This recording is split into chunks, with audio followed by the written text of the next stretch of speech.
Srimad Bhagavatam, Canto 11, Chapter 11, Text 29. Shri Bhagavan Uvacha Kripalo Akrita Drohas Titikshu Sarvadehinam Satyasaro Anavadhyatma Samaha Sarvopakaraka. Shri Bhagavan Uvacha Kripalu Akritadrohas Titikshu Sarvadehinam Satyasaro Anavadhyatma Samah Sarvopakaraka. Shri Bhagavan Uvacha. The Supreme Personality of Godhead said, Kripaluhu, unable to tolerate the suffering of others. Akritadroha, never injuring others. Titikshu, forgiving. Sarvadehinam, towards all living entities.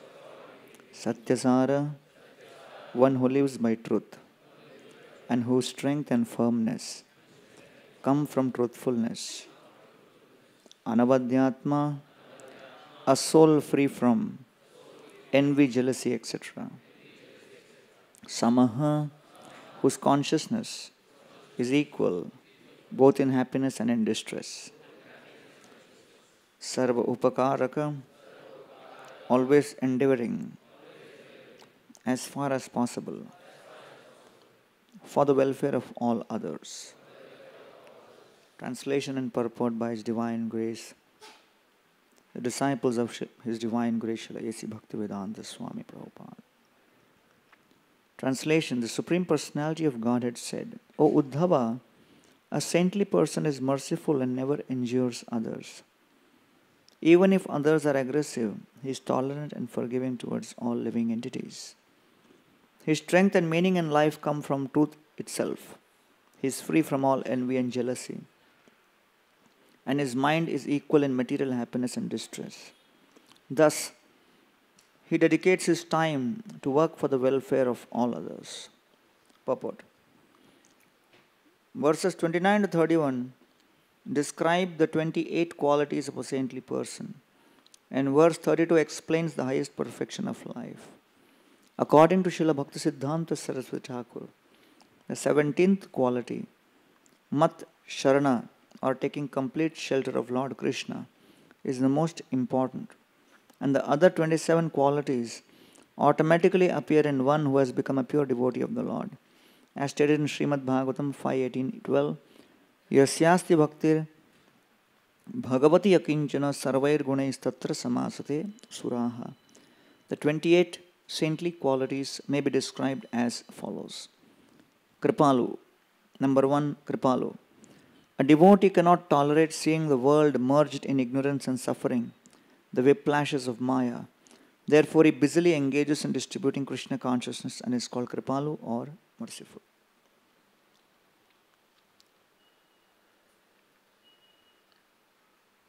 So, in this section of Uddhav Gita, the various qualities of a Vaishnava are described, and Kripalu, Vadanya,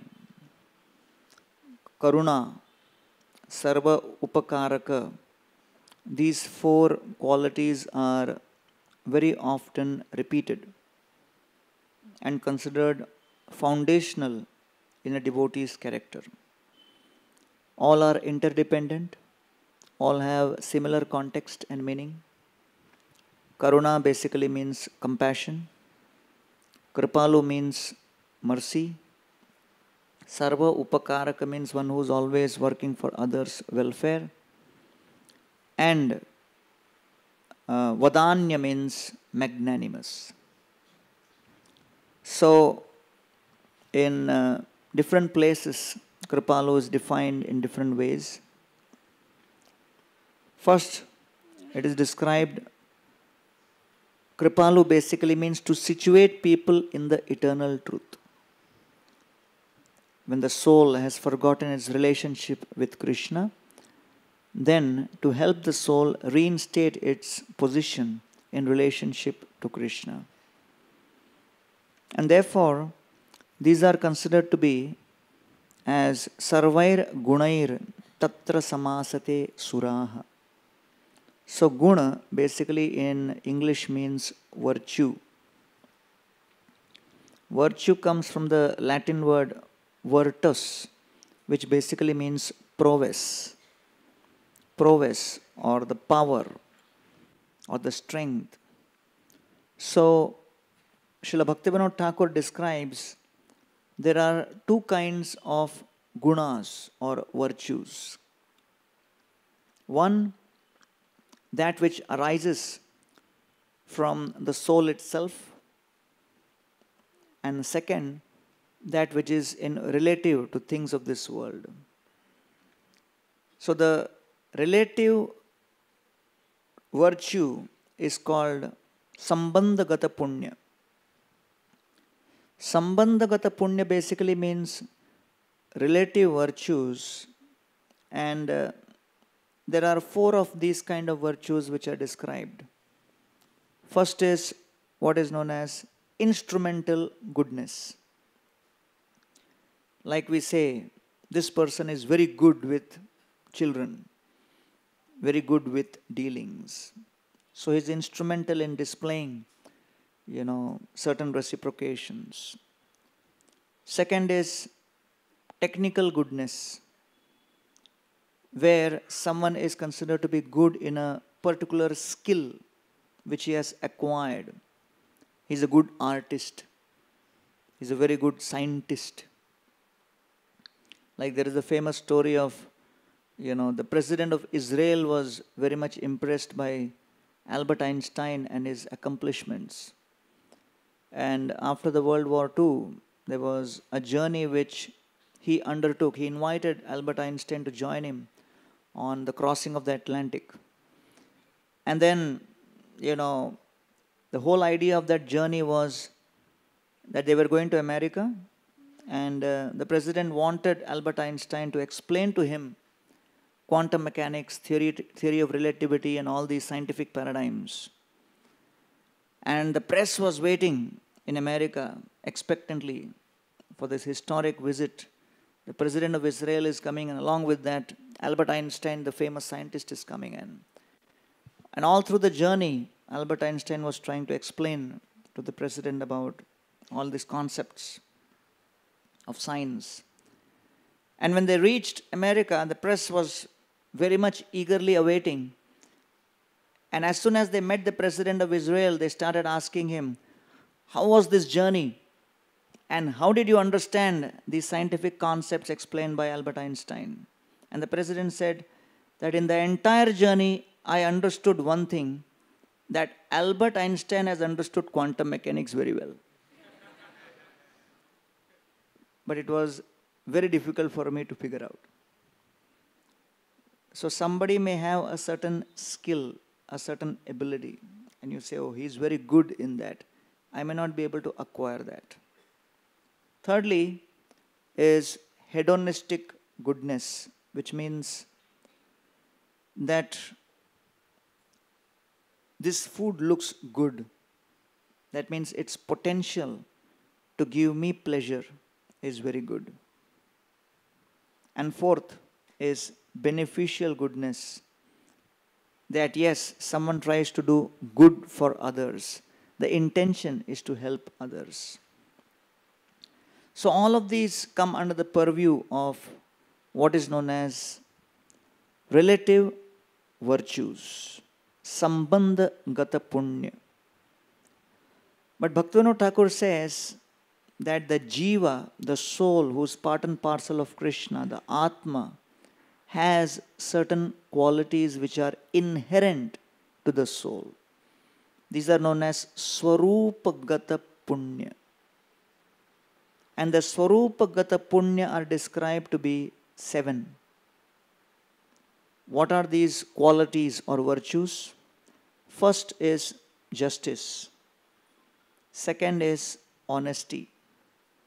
Third is kindness. Fourth is truthfulness. Fifth is friendliness. Sixth is purity. And seventh is mercy. And since today's discussion is on mercy or Kripalu, we will focus on this aspect. But we must recognize the fact that Kripalu or being merciful is an inherent character, quality, virtue of the soul. It is Swarupagata Punya. That means this quality can be actually brought out by practice of a process by which purification happens and the soul's original nature is reinstated. Therefore, Kripalu is defined as to situate people in the eternal truth. Because as soon as you situate people in the eternal truth and there is a connection with Krishna, the Swarupagata Punya comes out. Therefore, this is the whole understanding and definition of the difference between what is punya, which is acquired in relation with other things, and punya, which is inherent part of the soul. Then we will now come to the point of questioning what is the need for demonstrating mercy. Is there any need for mercy? Why mercy is required in the first place? Why is compassion required in the first place? Because this material world is a place of suffering. When one experiences suffering, one needs freedom from that suffering. So therefore, in the third canto Srimad Bhagavatam, in great detail, Lord Kapila is explaining about the condition of souls in this material world who go through suffering. Tasya tasya jano nonam nayam vedoru vikramam kalya manopi balino vayor iva ghanavali. The souls are trying to enjoy independent of Krishna and they are thrown about just like clouds are thrown by the wind. Yam yam artham upadate dukkhena sukha hetave tam tam dhunoti bhagavan puman shochati yat krite. The conditioned souls have this particular characteristic that they are constantly aspiring for enjoying the sense objects. Yam yam artham upadate. They want to acquire the sense objects. And for that, they are willing to go through dukkhena, a lot of distress. For what? Sukha hetave. Their aspiration, their end result, which they are aspiring for is sukha. But tam tam dhunoti bhagavan. But Krishna smashes their plans repeatedly. Bhagavan puman shochati yat krite. And therefore the conditioned soul is in a constant state of lamentation because his plans are unfulfilled. His Holiness Radhanath Maharaj had one friend who had a business for stones, decorative stones for tombstones. When people die and they are buried, then you have tombstones. And people have various kinds of designs, various messages which they write. And in fact, there is a whole culture of people select the tombstone even before they die. And so Maharaj was asking him, why did you select such a business? He went to the showroom and he saw all kinds of tombstones and everything. And he said, in this business, market will never go down. Because death is a constant factor. And so the ultimate destruction of all of our desires happens at death. We had one student, he started, coming to the program. And so he was chanting a few rounds. And then, the devotee said, why don't you chant 4 rounds? You'll get good marks in exam. So he started chanting 4 rounds, and he actually passed with flying colors. So the devotee said, with 4 rounds you got so much marks, chant 16 rounds. So he started chanting 16 rounds. In next exam he failed. So he got bewildered. He said, hey, what should I do? Should I increase the chanting or decrease the chanting? I'm not able to understand. So then he realized that the material world is designed to frustrate our plans, irrespective of whether we are chanting or not chanting. The purpose of chanting of the holy names is to connect us with the reality that Krishna is in control. And therefore, I need to become his servant. Not consider Krishna to be my order supplier. And therefore, here it is described that Yat adhruvasya dehasya sanubandhasya durmati dhruvani manyate mohat griha kshetra sutanicha. That this body, which is very temporary, yat adhruvasya dehasya, the conditioned soul takes this temporary material body very seriously, because this body becomes the instrument for fulfillment of his desires. Sanubandhasya durmatihi. And he uses his intelligence to try to utilize this body for all kinds of sins. Dhruvani manyate. And he starts thinking that these material experiences are real. Manyate mohat, out of his illusion. Griha kshetra vasunicha. And he considers the house, the property, the relationships of this world, the various material accomplishments to be real. And therefore, Lord Krishna also has his plan. And so it is described that jantorvai bhava etasya yam yam yonim anubrajet. Tasyam salabhate nirvrittim na virajyate. So the jiva, depending on the kind of desire he has at the time of death, he gets a different body. So jantorvai bhava etasmin. The jantu, the soul, goes through material existence like this. Yam yam yonim anubrajet. In whatever situation, whatever body he acquires. Yam yam yonim tasyam salabhate. In those particular material bodies, whatever experiences he undergoes, as a hog, as a dog, as an elephant, as an insect, whichever body he comes in contact with, that's what is described. Tasyam salabhate nirvrittim na virajyate. He does not feel dissatisfied. Nirvrittim na virajyate. He feels perfectly satisfied. He does not feel anything is lacking here. So therefore, that's how the Lord has designed the situation for the conditioned soul, that the conditioned soul gets adjusted in different situations and feels complacent. Yes, I'm in a good situation in this particular body. And so, narakasthopi deham vai na pumans tyaktum ichhati.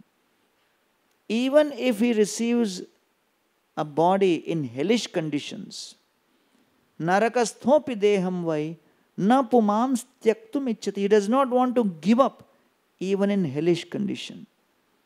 Even in hell, he does not want to give up that particular body. Why? Narakyam nirvritam satyam deva maya vimohita. Under the influence of deva maya, under the influence of material energy, narakyam nirvritam satyam, he considers this situation in hellish planets to be also real. At least I am getting some pleasure.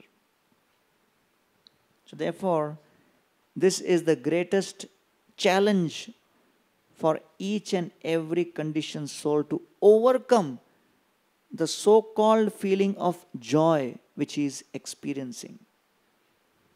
Prabhupada was on a morning walk and then he came to a park. And Prabhupada looked at the park and said, they have worked very hard to create this beautiful park. And the best time to enjoy this is early in the morning. And we are the only ones who are enjoying this. The conditioned soul creates facilities for enjoyment. And so Prabhupada said, Ya nisha sarvabhutanam tasyam jagrata sanyami. What is day for the conditioned soul is night for the liberated soul. What is night for the liberated soul is day for the conditioned soul. So Bhagavad Gita describes this in great detail. So Prabhupada quoted this verse and said, what is the meaning of this verse?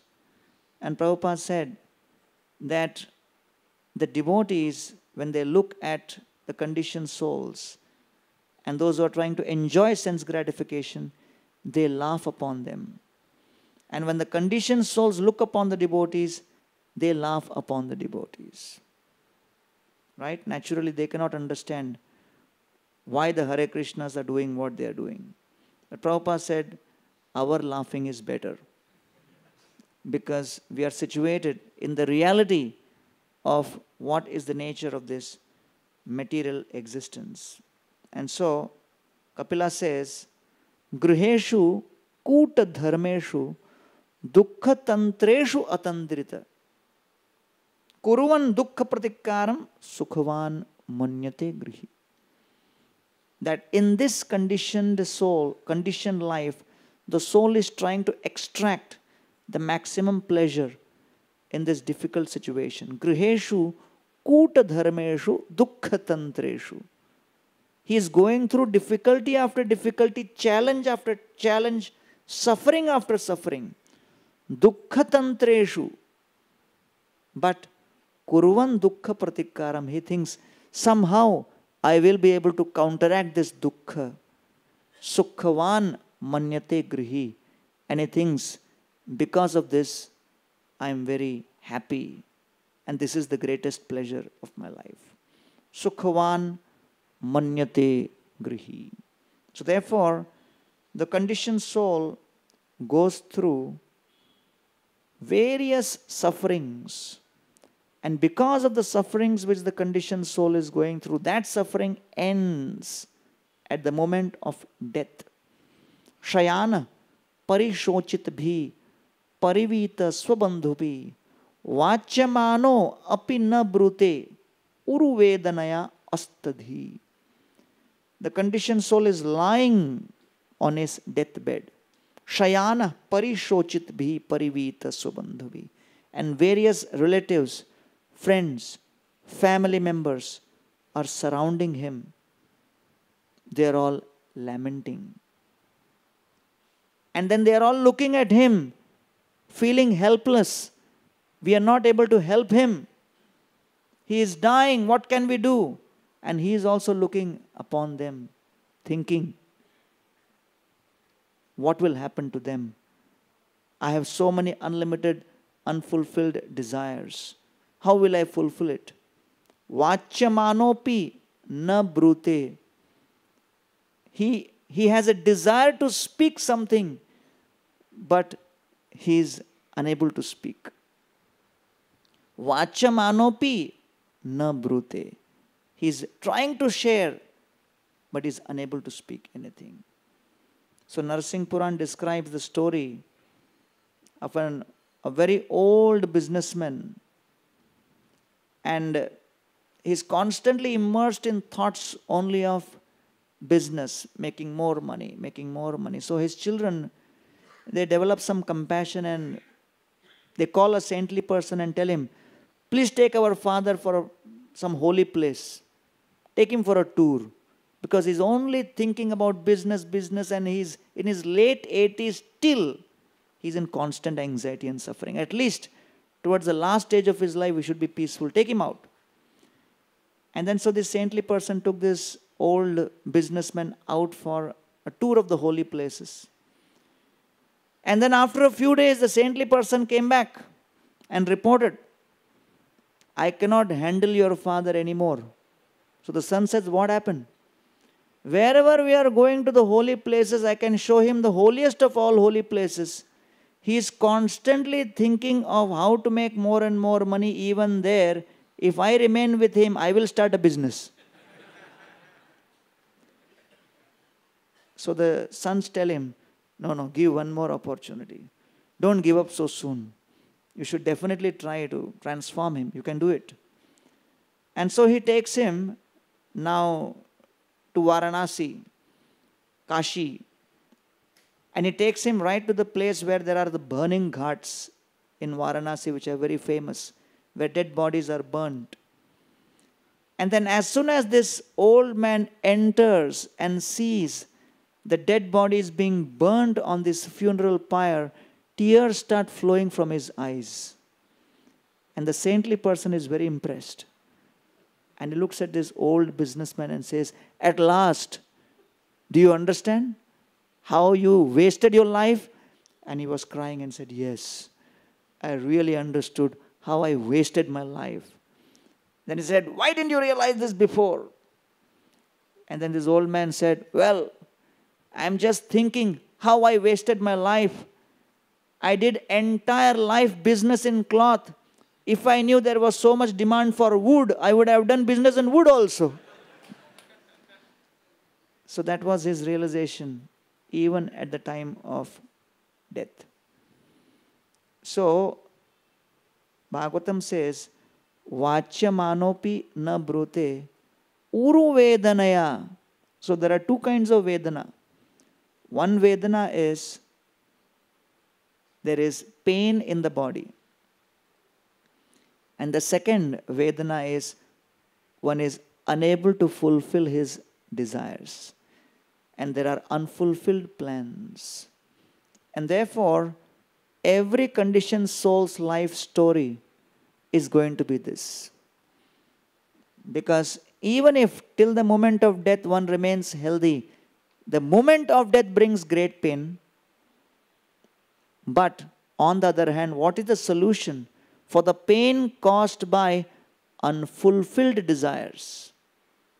With the prospect that I will not be able to fulfill those desires because the instrument for fulfilling those desires, the body, is going to be snatched away.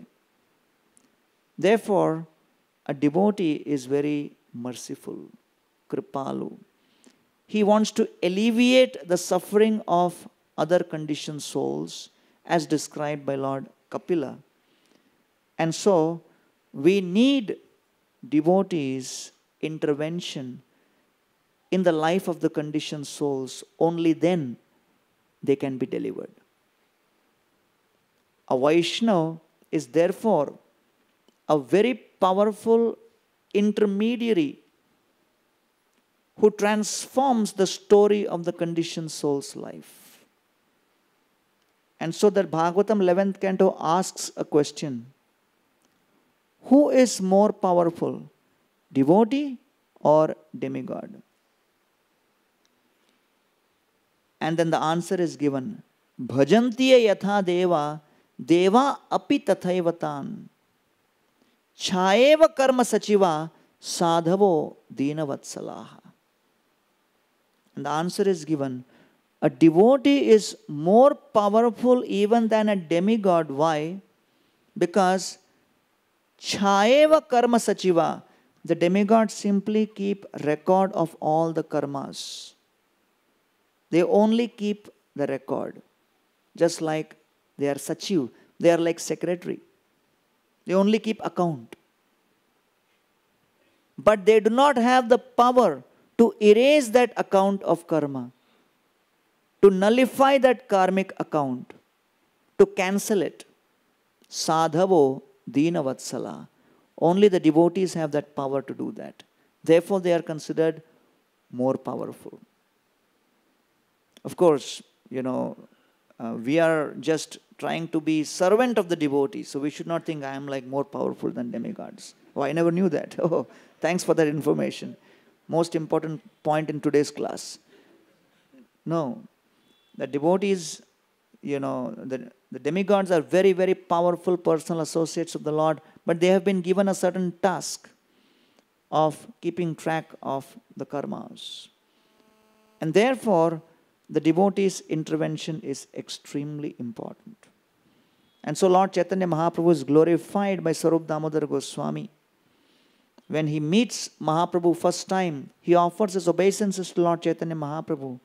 And he says, Helo dhurnita khedaya, vishadaya pronmilat amodaya, samyak shastra vivadaya rasadaya, chittarpitonmadaya, shashvat bhakti vinodaya, samadaya, madhurya maryadaya, Sri Chaitanya dayanidhe tavadaya, bhuyat amandodaya.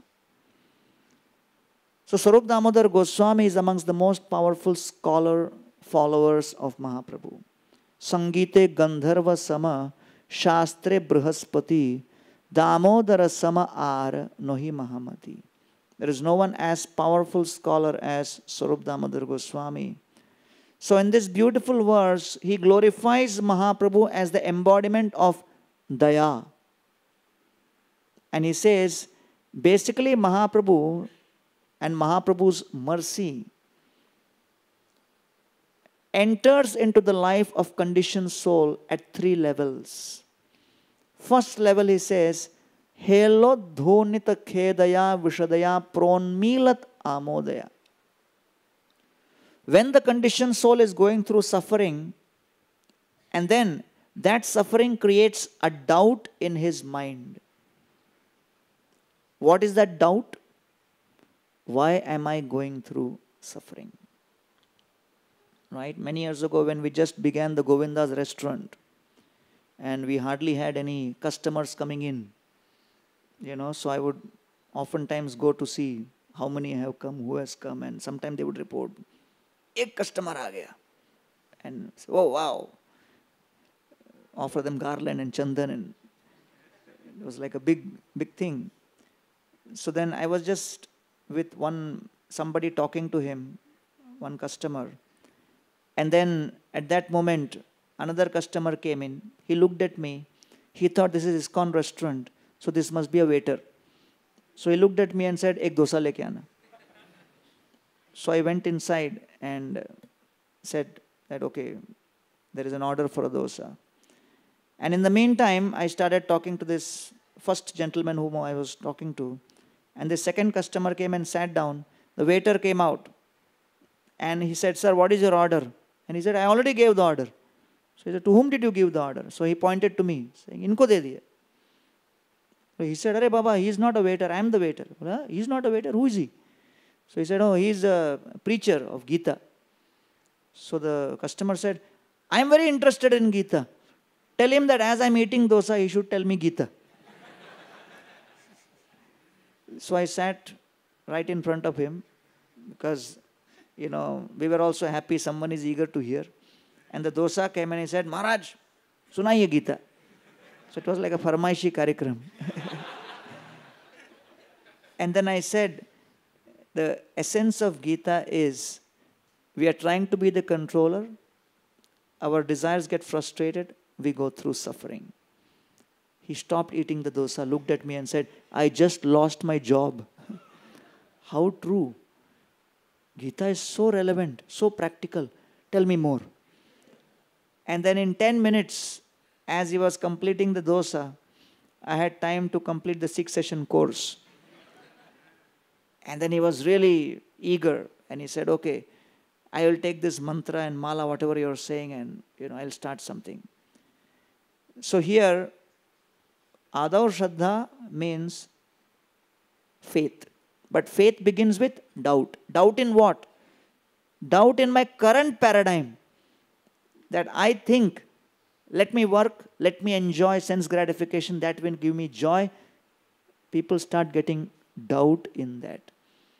So the main purpose of devotees is to actually first plant doubt, not faith. First plant doubt. When people are in their own world, practicing the process, thinking they are happy, we plant doubt. Or This is really the process, the paradigm you are thinking which will give you pleasure. Looks like there is something seriously wrong. We plant the doubt in people's mind by actually revealing the real nature of this material world. And so, when the doubt is planted, as soon as the doubt is planted, then gradually they start questioning. Then they start asking other questions about what exactly is the goal of life, what is the purpose of life, and things like that. And that's how Srila Prabhupada actually established Krishna consciousness in the whole world. Prabhupada was in Jhansi and he was trying to distribute books. And he had this famous book, Easy Journey to Other Planets. He showed it to one of his friends. And his friend said, what will I get by reading this book? Prabhupada said, you read this book, you'll go back home, back to Godhead, to Golok. And his friend said, after going to Golok, can I come back to Jhansi? And Prabhupada said, what do you mean? What is the need? You ultimately are there in your ultimate destination. And he said, no. I have to come back to Jhansi. I can't take this book. So that was the kind of, illusion conditioned souls are. And therefore they go through this suffering. And so the Nectar of Devotion describes that the first aspect of bhakti is that klesha agni. One becomes purified of the influence of suffering, of klesha.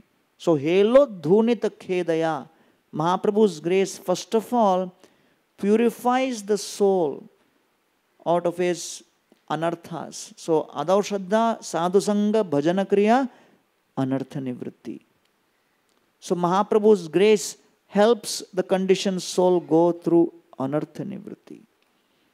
And then he says, samyak shastra vivadaya, rasadaya, chittarpitonmadaya. He actually then gradually comes to the stage of nishtha, ruchi, and asakti. And as he is going through purification of anarthas, various shastric contradictions may create doubt in his mind. But by Mahaprabhu's grace, the greatest answer to all so-called contradictions in scripture which create doubt is the genuine experience of purification. Samyak shastra vivadaya, rasadaya chittarpitonmadaya. Then one actually experiences progress in Krishna consciousness. All shastric contradictions harmonize by Mahaprabhu's grace. Then one comes to the stage of Shashvat Bhakti Vinodaya Samadaya Madhurya Maryadaya. Then one starts experiencing the stages of bhava and prema and the mellows of devotional service by the grace of Lord Chaitanya Mahaprabhu. So Swarup Damodar Goswami says, Sri Chaitanya Dayanidhe Tavadaya Bhuyat Amandodaya. We offer obeisances to Mahaprabhu, who thus brings fortune in the life of those who are with misfortune in this material world. Therefore, Mahaprabhu also, with this point in mind, he actually takes sannyas. That's the reason Mahaprabhu takes sannyas. More na manile sab lok hobe nash, ithi lagi kripardar Prabhu korila sannyas. Sannyasi buddhi more koribe namaskar tathapi khandibe dukkha paibe nistar. Mahaprabhu says people are not respecting me, not taking my word seriously. At least if I take sannyas, maybe they will bow down to me and accept me. Because of impurities, they are not accepting me. And therefore Mahaprabhu took sannyas so that people who are rejecting him will at least respect him as a sannyasi and get purified. Hena kripamay chaitanya na bhajayai jan sarvottama hoile tare asure ganan.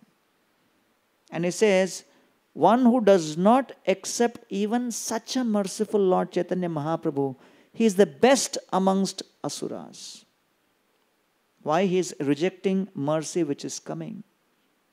And so he says, यदि वा तार्किक कहे तर्क से प्रमाण, तर्क शास्त्र सिद्ध जय सही सेव्यमान. Somebody may say, I will only accept Mahaprabhu if you prove to me on the basis of logic. And so, he says the famous verse, Sri Krishna Chaitanya Daya Karaha Vichar, Vichar Korite Chitte Pabe Chamatkar. If you want to really use your logic, apply your logic to Mahaprabhu's mercy. And so Prabhupada mentions three things. Why Mahaprabhu's mercy is so special and unique? Because the greatest philanthropy is the highest good being done to the maximum number of people for the longest period of time. And therefore, if one is able to invoke the soul to his real state of being Sat Chit Ananda, and therefore Sat means eternity for the longest period of time. Chit means knowledge. Irrespective of which species, every species of life is a soul, and that soul has their inherent knowledge. And therefore, it applies to all people. For the longest period of time, Sat, Chit, and Ananda is the highest good. The pure bliss of Krishna consciousness. So bringing a soul to its original state of realizing that I am Sat, Chit, Ananda, part and parcel of Krishna, is the highest altruism, highest philanthropy. And therefore, that is the first reason why Mahaprabhu is considered to be the most merciful. Second, Mahaprabhu did not consider any qualification, whether someone is offensive or not offensive. He doesn't consider any offenses, any qualification. Thirdly, Mahaprabhu does not even expect any surrender like Krishna expected surrender. Sarvadharman parityajya. You surrender to me, then I will purify you. So these are the reasons why Mahaprabhu is considered to be the most merciful. Krishna yadi chute bhakte bhukti mukti diya, tabhu prema bhakti na den rakhe na lukaiya. As far as Krishna is concerned, Krishna will give mukti, bhukti easily, but he will not give bhakti so easily. Hena prema Sri Chaitanya dilayatha tatha jagay madhai paryant anyir ka katha. Swatantra Ishvara prema niguda bhandar bilaile yare tare no koila bichar. And therefore Mahaprabhu is the most merciful because he distributes grace unlimitedly without any consideration. And therefore Mahaprabhu, when he was with the conditioned souls, he was simply engaging them in Harinam Sankirtan, embracing them. Just by Mahaprabhu's glance, by his embrace, by the power of his kirtan, everybody was delivered. Mahaprabhu engaged in detailed philosophical conversations only with a very few people. Prakashananda Saraswati, Sarabhaum Bhattacharya, Ramananda Rai, Sanatan, Rupa Goswami. For majority, Mahaprabhu just gave mercy through Harinam. And therefore, Srila Prabhupada went one step ahead and he thought that in this age of Kali, it is not possible even to attract people direct to Harinam. And therefore, Prabhupada said, Prasad distribution. That will bring smile on everybody's face.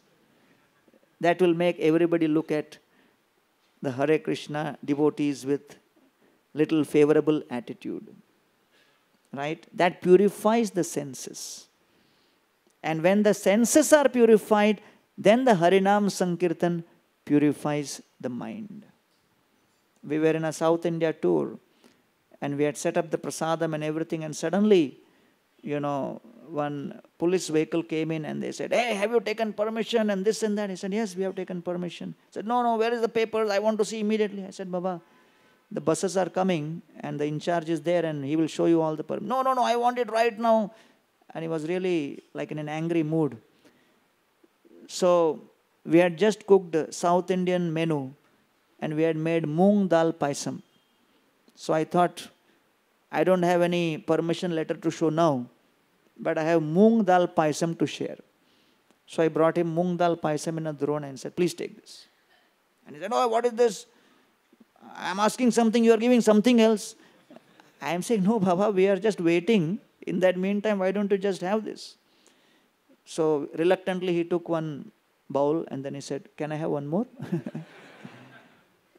And then he had 2-3 bowls, and then he went to his vehicle and got one steel dabba. And he said, I want to distribute in family and my neighbors also. It is really good. And then, the devotee who had the permission, he was going to come, and then everything got sorted out. But as soon as one comes in contact with prasadam, it is not just food, it transforms the mind. One person used to come regularly to our temple in Amsterdam. So the pujari, he was very, very good preacher. So he saw here is a new person. He would take that morning offered sweet rice, cold, sweet, attractive sweet rice. He would call him and give him that. And he said, oh, this is for me? He said, yeah, it's for you only. And he tasted it, he loved it. And then he came again next day, again he got the sweet rice. Again he got. And every day he was giving this. And for 1 month he was coming regularly. And then after 1 month, this man said, okay, I am coming every day for half an hour, I am getting so much benefit. Let me stay inside the temple for a month or two and experience some seva here. So he moved into the temple to do some seva for some time. And then again that day the pujari called him. And he came running. The pujari gave him the sweet rice and said, see that new man, give it to him. Continue the distribution. That's important. Prabhupada was in Mayapur and there was a new bhakta. And Prabhupada was passing by as they were taking prasadam. And this devotee was eating and there was a big mound of rice in front of him. Prabhupada passed by, stopped, came back. Prabhupada kept looking at this devotee and the amount of rice which is kept. And Prabhupada said, there is so much of rice on your plate, I can't even see you behind. And then Prabhupada laughed and he said, prasadam purifies. So, the conditioned soul's desire to enjoy things of this world, that gets purified in contact with Krishna Prasadam. Then it purifies further in contact with the holy name. And that's how Mahaprabhu's compassion spreads. And therefore, here, Lord Chaitanya Mahaprabhu is described as the most merciful and magnanimous for this reason. Mahaprabhu's devotees are therefore demonstrating compassion in various ways. So the last part of today's discussion is 7 different ways in which devotees demonstrate compassion. How do they share compassion with others? First is, a devotee's compassion is shared by his darshan, just by his presence. When conditioned souls look at pure devotees, just by having darshan of the pure devotees, they are transformed.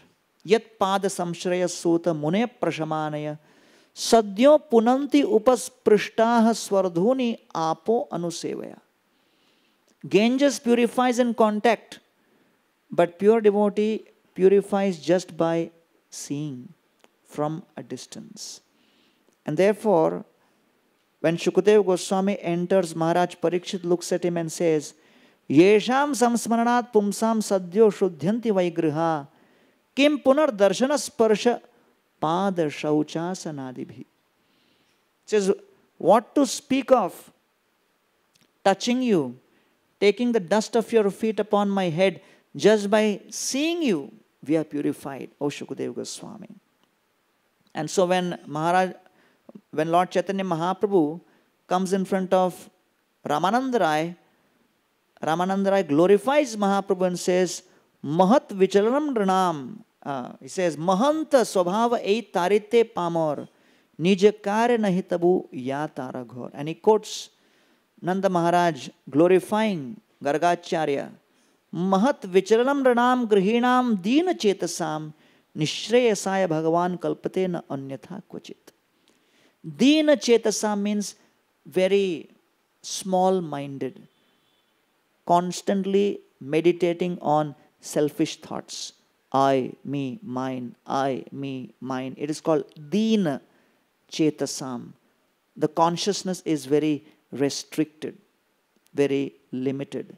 And therefore, when great souls come in contact with the conditioned souls, they transform their consciousness. Therefore, darshan. Through darshan, the pure devotees transform the hearts of others. And those who are recipients of that darshan, how should they reciprocate? We should not neglect the pure devotees' presence. We should not neglect their presence. We should not take their presence for granted. That is how we respect the darshan of the pure devotees. Like Ramanujacharya, he was honoring prasadam, and after honoring prasadam, he washed his hand in Kaveri. As he washed his hand in the Kaveri river, few specks of rice from his hand entered into the river.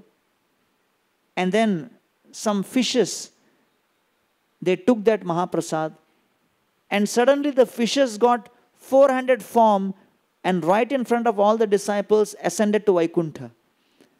The disciples were shocked. They looked at Ramanuja and said, my dear Gurudev, these fishes, they had your Mahaprasad just once and they got 400 form. We are having your Mahaprasad every day, still we have 2 hands only. What is the difference? And Ramanuja said that these fishes, they were totally innocent and they did not have any offensive mentality. And because of that innocence, they got the benefit. And so the presence may be there, but the presence of the pure devotees must be reciprocated by the innocence of those who are receiving that. Second, instruction of the pure devotees. The compassion or kripa of the Vaishnavas is manifested through their instructions. In the Srimad Bhagavatam, we find Narad Muni finds Vyasdev in a state of dissatisfaction, and out of his great compassion, he gives instructions to Vyasdevji. And he says that Tadvag Visargo Janataga Viplavo Yasmin Pratishloka Abadhavatapi. You should write literatures which glorify Lord Krishna. Bhavata Anudita Prayamesho Bhagavatomalam. Yeno Vasaina Tushyeta. You are not feeling satisfied because you have not glorified Krishna sufficiently. And therefore, you should utilize your literary skills to glorify Krishna. Idam hi pumsas tapasas shrutasya va svishtasya suktasya cha buddhi dattayoho avichutopir kavibhir nirupito yaduttama shloka gunanuvarnanam. Whatever intelligence, knowledge, philosophy, skills, logic, literary ideas you have, utilize it for glorifying Krishna. Yad uttama shloka gunanuvarnanam. And therefore, we find that Lord Chaitanya Mahaprabhu instructs Nityananda Prabhu. And that is his mercy, compassion. Nityananda kahe Prabhu, shunah Shripad. Ei ami magi tumi karah prasad. I have a request for you. I am asking you this. Prativarsha Nilachale tumina asiba gauda rahe mora ichha safala koriba. Every year do not come to Jagannath Puri. Stay in Bengal and preach. Why? He says, Taha siddhi kore, hena anyena dekhite, mora amara dushkara karma ama hoite hoye. I do not see anyone else who can fulfill this desire of mine. Therefore, I request you, you do not come to Puri, you stay in Bengal and you preach Krishna consciousness. So the question is, how do we reciprocate with that mercy? So those who are receiving that mercy in the form of instruction, they reciprocate by being dedicated to those instructions, dedicate oneself to fulfill those desires. So Nityananda Prabhu says, Nityananda kahe ami deha tumi pran, deha prana bhinna nahe, eito praman. My dear Lord, you are my master. I am the servant. The servant is like the body. The master's instruction for the servant are like the soul. The soul gives meaning to the body. And so the master's instructions give meaning to the devotee and to the disciple. Achintya shakte karatumi tahara ghatan, ye karah sei kari nahi kaniyam.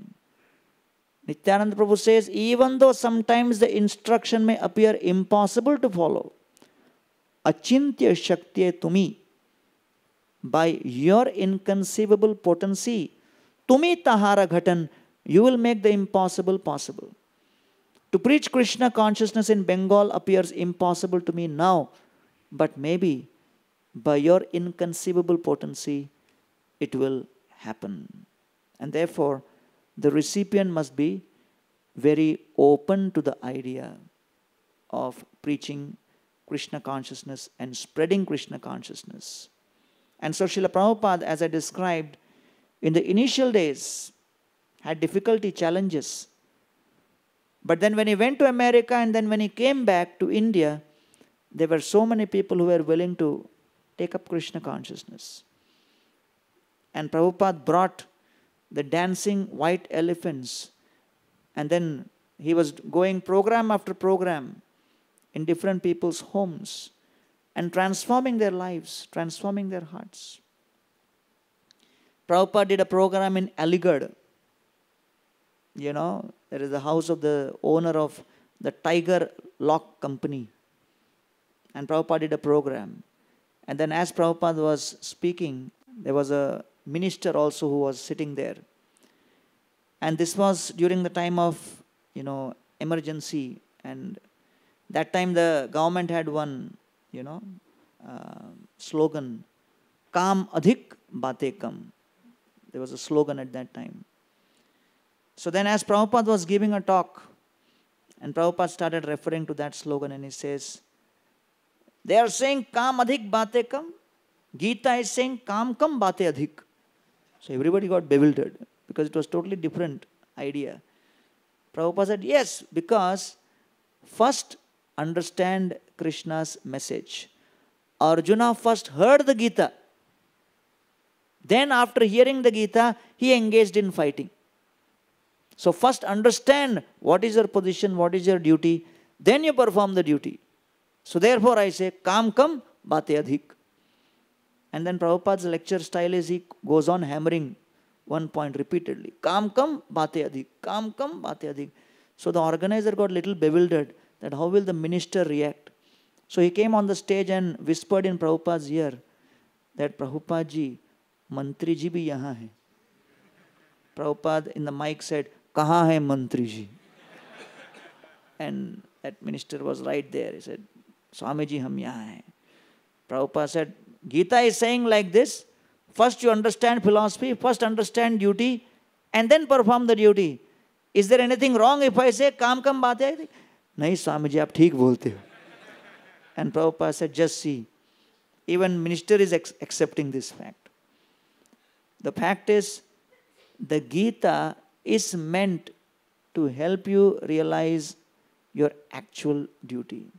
And therefore, the instructions of the devotees have to be accepted as one's life and soul. Saraswati Thakur gave instruction to Prabhupada, and Prabhupada accepted that.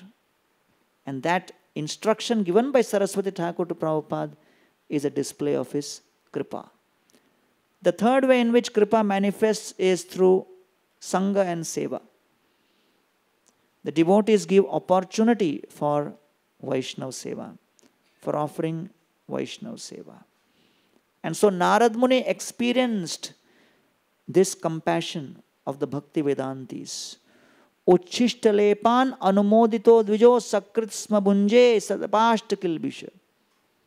When he had the Mahaprasad remnants, his heart was purified. And when his heart was purified, he was able to acknowledge what they are speaking, and he understood the message. To the extent that when his mother died when he was only 5 years old, he had the conviction to withstand this particular situation with great fortitude. Tada tadhamishasya bhaktanam sham abhipsatam anugraham manyamana pratishtam dishamuttaram. He could see this calamity as Krishna's mercy. And therefore, the prasadam which we get in the temple is not just the food which we get, but the knowledge by which we are able to appreciate every situation as Krishna's prasad, Krishna's mercy, Krishna's grace. And therefore, he could see that because of the association of those Vaishnavas. He got chance to serve those Vaishnavas. And so, Bhagavatam says, Kirata hunandra pulinda pulusha abhira shumba yavanak khasadaya yenyecha papa yad apashrayashraya. Even if someone is born in different circumstances, if they get the shelter of the devotees, yad apashrayashraya, shuddhyanti tasmai prabhavishnave, by the power of their devotional service, they will give the ability for those who take their shelter to be purified. And therefore the service to such devotees is extremely purifying. Prasangam ajaram pasham atmana kavayo vidu sa eva sadhushukruto moksha dwaram apavratam. Just like a person engrossed in sense gratification is attached to sense objects, if we become attached to the devotees, that attachment opens the door of liberation of the spiritual world. Therefore, such association, such opportunity to serve the devotees is extremely rare and extremely purifying. Srila Prabhupada was on a flight, and the air hostess, she was moving around, and Shrutakirti Prabhu was on the flight, and he was serving Prabhupada some puffed rice, kurmura. And as Prabhupada was eating, the air hostess came there, and she asked, do you need anything? And then when she saw Prabhupada taking that puffed rice, so she kind of became a little inspired, and she put her hand and took a little bit of that Prabhupada's kurmura, Mahaprasad. And the devotees were shocked that, we also take Maha, but not like this. And then as soon as she took that, she said, do you need any fruits, any milk? You're vegetarian, I can bring something. She went and got some fruits and milk. And Prabhupada acknowledged that, she has developed service attitude. And then many years later, one devotee was sharing this story with Shrutakirti Prabhu that in South America, these devotees went on a Harinam Sankirtan, they were distributing books.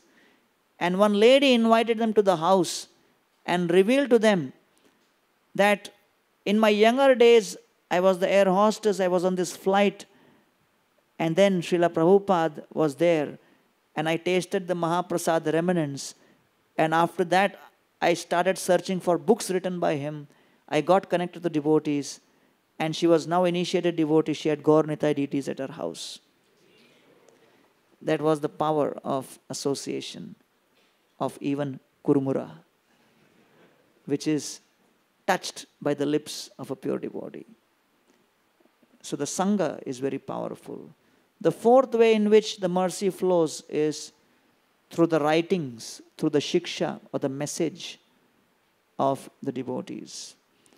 And so Vyasdevji, he got instruction from Narad Muni and he starts meditating. Bhakti yogena manasi samyak pranahite male apashyat purusham purnam mayam ched apashrayam. So Vyasdev ji, he actually writes the Srimad Bhagavatam to destroy the anarthas of the conditioned souls. Anartha upashamam sakshat bhakti yogam adhokshaje. Lokasya ajanato vidvams chakre satpat sammistam. This Srimad Bhagavatam destroys the anarthas, fills the heart with shoka moka bhayapaha, destroys shoka moha and bhay, and fills with bhakti. And so Vidura, he actually glorifies Maitreya Rishi by saying, Janasya Krishnat vimukhasya daivat adharmashilasya sudukhitasya anugrahayaiva charanti nunam bhutani bhavyani janardanasya.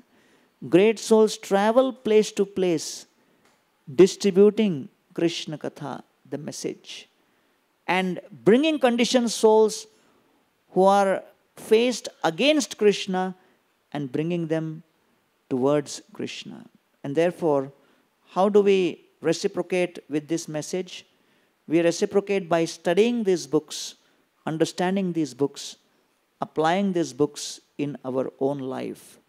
And that's the whole idea of how we practice this process. There was one, young brahmachari in one temple in America. And then, every day in the morning, the temple commander would come and try to wake him up very forcibly. And sometimes he would apply so much force that lift him by the legs, the, sleeping bag, and suddenly upturn the sleeping bag upside down and get the person out. And he was like totally bewildered that, it is so difficult to get up in the morning and I cannot stay in the temple, looks difficult. And then one day he decided, I'm going to leave. So he packed his bags, everything, and then he thought, okay, let me take a shower. As he was taking a shower, he put on a tape of Prabhupada. And as Prabhupada was speaking from teachings of Queen Kunti and about how Kunti went through difficulties. And Prabhupada said, and Krishna sends difficulties and challenges in a devotee's life, because these challenges and difficulties are sent by Maya. But Maya is also a servant of Krishna. She is a pure devotee of Krishna. Her service to Krishna is to test the sincerity of a practicing devotee to see whether this devotee has come to serve Krishna or disturb Krishna. And therefore Maya has been given that service. So one should tolerate these difficulties. And as soon as he heard that, he said, after coming out, anyway, I have packed up and about to go. Now Prabhupada is saying like this, so maybe Krishna has sent this person in my life as Maya to test me. Let me give one more chance. So he unpacked his bag, continued, thinking, let me try one more week. 1 week went to 1 month, 1 month went to 1 year, 1 month went to 1 decade, 2 decades. And that person is His Holiness Niranjan Swami Maharaj. So you can imagine one line from Prabhupada, that one message, how it can transform someone's life. And so, the fifth way in which the devotees share their mercy is through their prayers. Prarthana. Prayers. So Advaita Acharya prayed for Mahaprabhu to descend. Mahaprabhu reciprocated with his prayers of compassion. And the greatest example of such a prayer is Vasudeva Datta. Jivera papa laya mui karo naraka bhog. Sakala jivera papa ghuchaha bhavarog. I am willing to take everybody's sin on me. That is my prayer. And Mahaprabhu, he says that Tomara vichitra nahe tumi sakshat prahlad. Tomara upare krishnera sampurna prasad. I am not bewildered by saying this prayer because you are non-different from Prahlad. Krishna yai satyakare jai mage bhritya Bhritya vancha purti vino aranahi kritya. Krishna has no other task apart from fulfilling desire of devotees. And if you, Vasudeva Datta, pray like this, all the souls will be delivered. So Prabhupada writes beautiful points that Vasudeva Datta's prayer, compared to the compassion of many others in history, why it was special. First, Vasudeva Datta not prayed just for his followers. He prayed for everybody. Second, Vasudeva Datta did not just pray, purify everybody of their sins. No, he prayed, take them out of material existence. Thirdly, Vasudeva Datta's prayer did not leave any scope for the practitioner to commit further sin, because he was delivering them from material existence. And fourthly, Vasudeva Datta had something very unique. Prabhupada writes, his mood was perfectly true without any expectation, giving the most perfect escape route to the conditioned souls without any intermediate process. And third, no one in history had ever given such deliverance to the conditioned souls at one shot. One shot. Take this, go. Who will deny? And then fourth, by his whole presence, the entire world is delivered. And this is, how the prayers of the devotees. So how do you accept and receive these prayers? We have to accept and receive these prayers with gratitude. We express gratitude to those souls for their prayers. By their prayers, Krishna is willing to deliver us. The sixth way in which devotees' mercy is manifested is in a very unique way, through their chastisement, through their dand or shrapa. We are not very eager for this, right? And the example is Vidura. He gives his mercy to Dhritarashtra by chastising him, telling him, you are always blind, now you are deaf also. Vishirnadanta mandagni saraga kafamudvahan rajam nirgamyatam. Get out of the house. You are so addicted to sense gratification. Shameless fellow. Get out. And then Dhritarashtra mercifully followed and he got delivered. Narad Muni, he gives curse to Nalakuber and Manigriv. And he tells him that, nahi anyo jushado joshyam buddhi bhramsho rajoguna. Shri madat abhijatyadair yatra stri dyutamasava. Because of this mad, intoxication due to wealth, they are behaving like this. Let me take away that by making them trees, so that they will not have access to any sense gratification.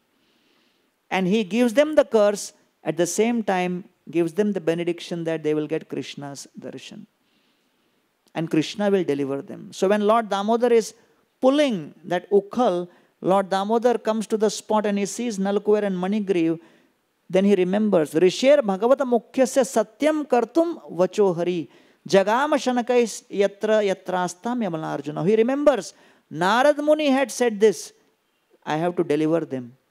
Devarishi me priyatamo yadimo dhanadatmajau tat tatha sadhishyami yan geetam tan mahatmana. Because Devarishi is so dear to me, and because he has desired like that, I have to change the direction of my life. And Krishna changed the direction and went straight in between the two trees, pulled them, and then delivered both of them. So that's how Narad Muni's curse became a benediction. How do we receive the mercy in the form of curse or chastisement? We have to appreciate the intention behind that curse or the chastisement and tolerate it. And at our level, we should not aspire to engage in this kind of activity, to try to chastise and say that I am giving you mercy. No. So therefore, the impact of that depends on the attitude and the relationship which one has. And the seventh way in which the mercy is, kripa is shared is the devotees leave behind their own life's story. And when that devotee's life is shared with others, then one's heart is transformed through their narrations, through their katha. In this way, the wonderful shloka today glorifies about the essence of Vaishnava qualities, which is kripa, which is one of the essential qualities. The two qualities we discussed was Swarupa Gata Punya and Sambandha Gata Punya. Sambandha Gata Punya is qualities which people may try to acquire through social imposition or through training externally, through proper behavior and things like that. That is Sambandha Gata, it is relative virtue. But the original constitutional virtues of the soul, as described by Srila Bhaktivinoda Thakur, are 7. And out of that, the 7th one is mercy, kripa. And by practice of Krishna consciousness, this quality of mercy can be enhanced, increased. And the devotees, they actually share their mercy with other conditioned souls in so many ways, including through their darshan, through their writing, through their instructions, through their service, through their prayer, through their chastisement, and through their life's narrations and life story. And let us also pray to Lord Chaitanya Mahaprabhu and Srila Prabhupada that we can try to be a humble, insignificant instrument in the mercy, in sharing the mercy of Lord Chaitanya Mahaprabhu with unlimited souls, so that they can overcome the suffering which Lord Kapila is describing in the 3rd canto of the Srimad Bhagavatam. And once we become the instrument of alleviating conditioned souls' suffering, we start connecting with Krishna's grace, Krishna's mercy. Thank you very much. Hare Krishna.